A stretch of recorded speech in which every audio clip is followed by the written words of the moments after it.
بسم اللہ الرحمن الرحیم یسألونک عن الساعة ایان مرساها قل انما علمها عند ربی لا یجلیها لوقتها الا هو ثقلت فی السماوات والارض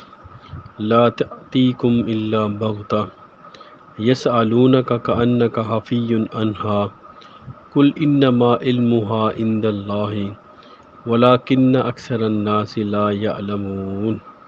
اور وہ آپ سے قیامت کے بارے میں پوچھتے ہیں کہ اس کا قیام کب ہوگا۔ آپ کہہ دیں یقیناً اس کا علم میرے رب ہی کے پاس ہے، اس کے وقت پر اس کے سوا اسے کوئی ظاہر نہیں کرے گا۔ وہ آسمانوں اور زمین میں باری ہے، تم پر وہ اچانک ہی آئے گی۔ وہ آپ سے سوال کرتے ہیں کہ آپ اس کی پوری تحقیق کرنے والے ہیں۔ آپ کہہ دیں بلا شبہ اس کا علم اللہ تعالیٰ ہی کے پاس ہے، لیکن اکثر لوگ نہیں جانتے۔ آج ہم نے سورۃ الاعراف کی آیت نمبر 187 کی تلاوت کی، اس کا ترجمہ آپ نے سنا۔ اس سے پہلے ہم 186 تک پہنچے تھے، جہاں پہ اللہ تعالیٰ نے فرمایا کہ جس کو اللہ تعالیٰ ہدایت دے وہی ہدایت والا ہوتا ہے، اور جس کو وہ گمراہ کر دے تو اس کو کوئی بھی ہدایت دینے والا نہیں ہے۔ تو اس کا مطلب یہ تھا کہ یہ انسان کی اپنی چوائس ہے، نہ کہ اللہ تعالیٰ کی طرف سے اس کو فورس کیا جاتا ہے۔ انسان کے اپنے اعمال کی وجہ سے وہ یا تو ہدایت یافتہ ہوتا ہے یا وہ گمراہ ہوتا ہے۔ تو آیت نمبر 187 جو ہے یہ جو کائنات کی، اس زمین و آسمان کی جو سب سے بڑی جو حقیقت ہے جو کہ ہم سے پوشیدہ ہے، اس کے بارے میں بتایا گیا ہے، جو کہ قیامت کا دن ہے۔ تو اس کے بارے میں جو یہاں پہ اللہ تعالیٰ نے ڈسکس کیا ہے، تو لوگ جو آپ صلی اللہ علیہ وسلم اکثر اور بیشتر نبی پاک صلی اللہ علیہ وسلم کے بارے میں، قیامت کے بارے میں پوچھتے تھے، کیونکہ جب قرآن آپ صلی اللہ علیہ وسلم کو پڑھ کے سناتے تھے تو اس میں قیامت کا ذکر تھا، یوم الحساب کا دن تھا، اس کے بارے میں ڈسکس ہوا ہے کہ ہر انسان کا جو عمل ہے وہ اپنا نتیجہ ضرور پورا کر کے رہتا ہے، جیسے کہ ہم یہ سورت کے اندر بہت مقامات پہ اس کا ڈفرینٹ جو انداز میں اللہ تعالیٰ نے اس کا ذکر کیا ہے۔ تو یہاں پہ بھی تو جب نبی پاک صلی اللہ علیہ وسلم جب قرآن کو پڑھ کے سناتے تھے لوگوں کو، جس میں قیامت کی آیات ہوتی تھی، تو وہ اس کے بارے میں اکثر نبی پاک صلی اللہ علیہ وسلم سے لوگ سوال کرتے تھے اس کے بارے میں کہ یہ جو قیامت کا دن جس کے بارے میں آپ ذکر کرتے ہیں، آپ اکثر کرتے ہیں، یہ کب ہوگا۔ تو اس کے بارے میں یہاں پہ جو اللہ تعالیٰ نے اشارے دیے ہیں، تو اس کے جو اس کو تھوڑا ڈیٹیل سے ہم ڈسکس کریں گے 2-3 پارٹس میں۔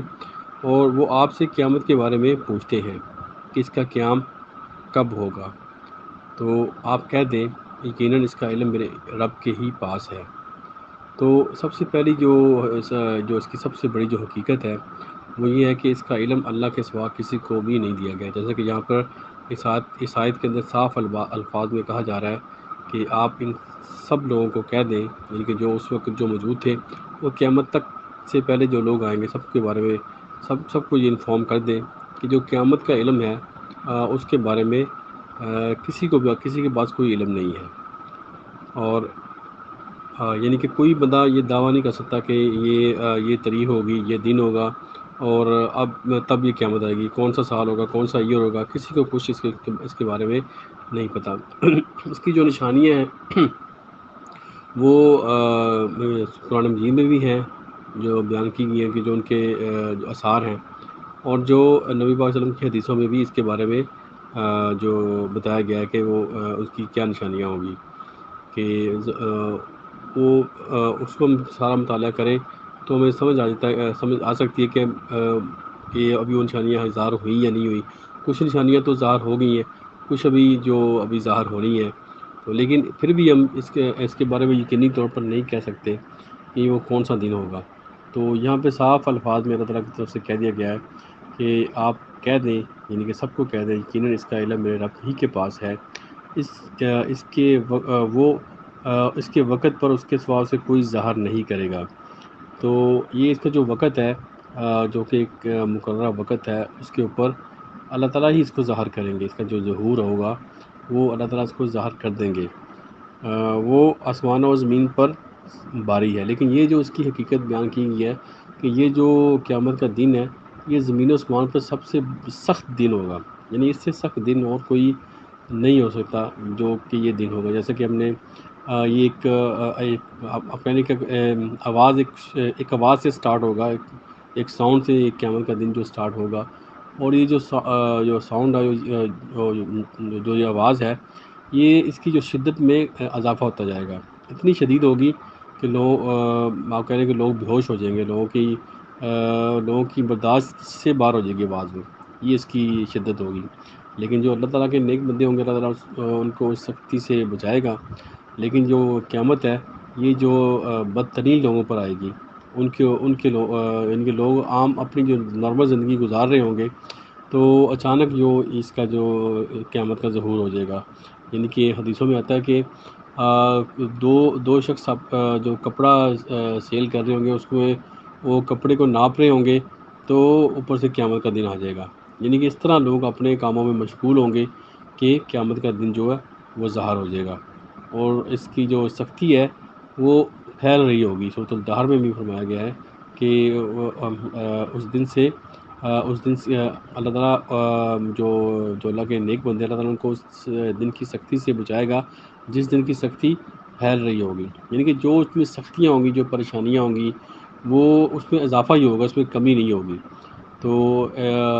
ہم کہہ سکتے ہیں کہ جو لوگ اس دنیا میں جن کے اچھے اعمال ہوں گے، جنہوں نے اللہ کے راستے میں محنت کی ہوگی، اللہ کے لیے محنت کی ہوگی، اللہ تعالیٰ کے انسانوں کی جو انسانیت کی خدمت کی ہوگی، یعنی کہ جو بھی اچھے اعمال جو کوئی بھی انسان کر سکتا ہے اس نے کیے ہوں گے، تو وہ اس دن اس سختیوں سے محفوظ رہے گا، اللہ تعالیٰ اس کو محفوظ کرے گا۔ جیسے کہ ہم نے پڑھا ہوا ہے، مشہور حدیث ہے کہ 7 قسم کے لوگوں کو جو وہاں پہ عرش کا سایہ دیا جائے گا، تو جو 7 قسم کے لوگ ہیں ان میں یہ بھی لوگ شامل ہوں گے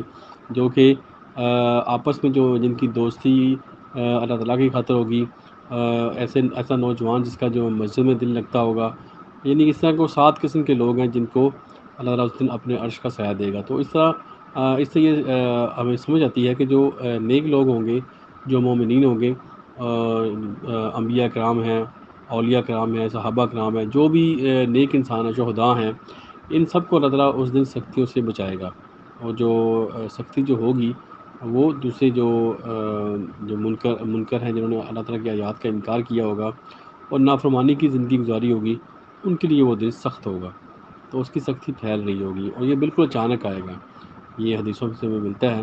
کہ اس کا جو ظہور ہے وہ بالکل اچانک ہوگا، لوگ اپنے کاموں میں مشغول ہوں گے، عام جو ان کی جو روٹین ہوگی ویسے ہی گزر رہی ہوگی، تو اچانک ہی موت، اس کا جو قیامت کا جو دن ہے وہ ظاہر ہو جائے گا۔